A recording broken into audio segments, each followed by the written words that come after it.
जब हम भगवान देवाधिदेव महादेव को जल चढ़ाते हैं, उसके 5 अलग अलग तरीके हैं। बहुत सावधानी से सुनना कथा, आपकी और हमारी जिंदगी की सार्थकता को सिद्ध करने वाली कथा। आज पंजाब की इस पवित्र भूमि पर अगर ये प्रसंग निकला है तो इसको आप अगर सुनेंगे तो आपका जीवन सार्थक होगा। शिव जी को 5 तरह से जल चढ़ाने का तरीका है। जैसे पंचामृत होता है, दूध, दही, शहद, घी, शक्कर, ये सब पंचामृत के अंतर्गत आते हैं। उसी तरह शंकर जी को 5 तरह से जल चढ़ाने का क्रम वर्णित किया गया। अब उसको समझेंगे, बहुत सावधानी से समझिएगा। पहला, जल लेकर आए, सीधे डायरेक्ट शंकर भगवान के शिवलिंग पर चढ़ा दिया। ये प्रथम जल का चढ़ाने का तरीका। दूसरा, जहां से पानी बहकर जाता है, जहां से जल बहकर जा रहा है, उसके ठीक विपरीत जल उत्तर में जा रहा है, आप दक्षिण में खड़े होंगे और दक्षिण में खड़े होकर उत्तर की ओर मुख करेंगे और शिव जी को जल समर्पित करेंगे।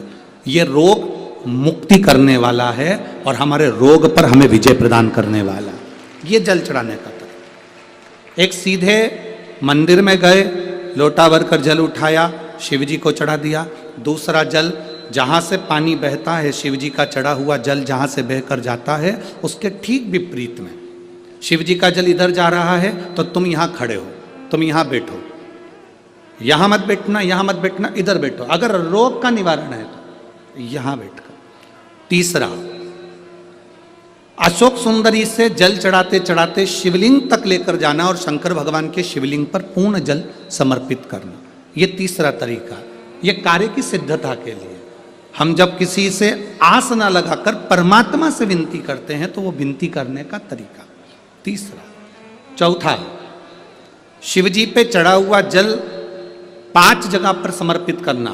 गणेश जी, कार्तिकेय, अशोक सुंदरी, शिवलिंग और जलाधारी। ये चौथा क्रम है। जब जिस नारी का, जैसे एक पत्र है, देखिए,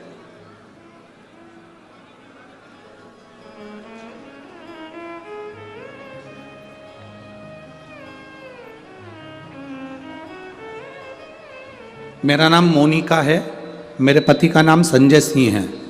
मैं दिल्ली स्वरूप नगर की निवासी हूँ। कहीं बैठी हों तो हाथ हिला सकती हैं। अगर कहीं बैठी हों तो हाथ हिला सकती हैं। मेरा नाम मोनिका है, मेरे पति का नाम संजय सिंह है। मैं दिल्ली स्वरूप नगर की निवासी हूँ। मेरा फ़ोन नंबर ये है। कहीं बैठी हैं? अच्छा, सीढ़ी पर है। ठीक है, आप हाथ हिला दीजिए। श्री शिवाय नमस्तुभ्यम। ठीक है, कैमरे वालों को दिख गया है ना? ठीक है। भोले बाबा की कृपा का मैं क्या वर्णन करूं गुरुदेव। आप जो जल चढ़ाने का तरीका वर्णित करते हो, अगर उसको नियम से धारण करने वाला व्यक्ति होता है तो बाबा सुनता जरूर है। गुरुदेव, 2013 में मेरी शादी हुई, मुझे संतान का सुख नहीं हुआ। 10 साल हो गए, औलाद नहीं हुई। दिल्ली का एक हॉस्पिटल जिसको हम दिखा सकते थे, अच्छे से अच्छा डॉक्टर जिससे हम जांच करा सकते थे, उसके अनुसार हमारे को संतान का सुख नहीं था। आयुर्वेदिक डॉक्टर, अंग्रेजी दवाई, होम्योपैथिक सब कराई, IVF भी कराया तो भी संतान का सुख नहीं आया। आखिरी में डॉक्टर ने कह दिया, इधर उधर मत भटको, तुम्हें संतान नहीं होगी। जिसने जहाँ कहा हम वहाँ पर भी गए, गोदी भरवाई, झोली भरवाई, पर संतान नहीं है। गुरुदेव, मेरे बाबा की कृपा किसको कहते हैं? आपने बेलपत्री के वृक्ष के नीचे जल चढ़ाना, उसमें से जल बचाकर शिव जी को समर्पित करना, सफ़ेद आंकड़े की जड़ का प्रयोग करना, ये बताया था। और मेरे बाबा की कृपा से मेरा गर्भ ठेरा। मेरे बाबा ने मुझे आज 10 साल के बाद औलाद दी है। मैं उसको यहाँ प्रणाम कराने के लिए लेकर आई हूँ, उसको नमन कराने के लिए लाई। बच्चा लाए हैं क्या साथ में? बाबू को लाए हैं क्या? नहीं लाए? ठीक है। मैं प्रणाम करने के लिए लाई हूं। गुरुदेव बाबा बाबा है, बैठिए बहन, शिव तत्व है।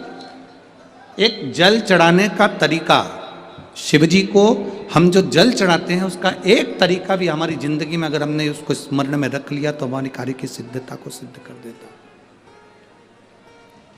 हमें सफलता की ओर लेकर चले जाता है।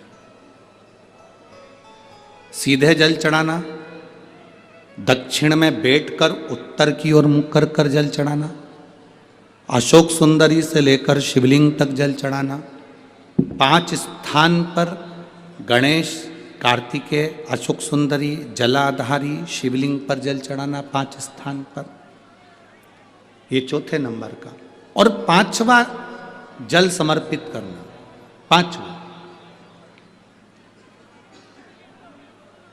5वें नंबर का जल।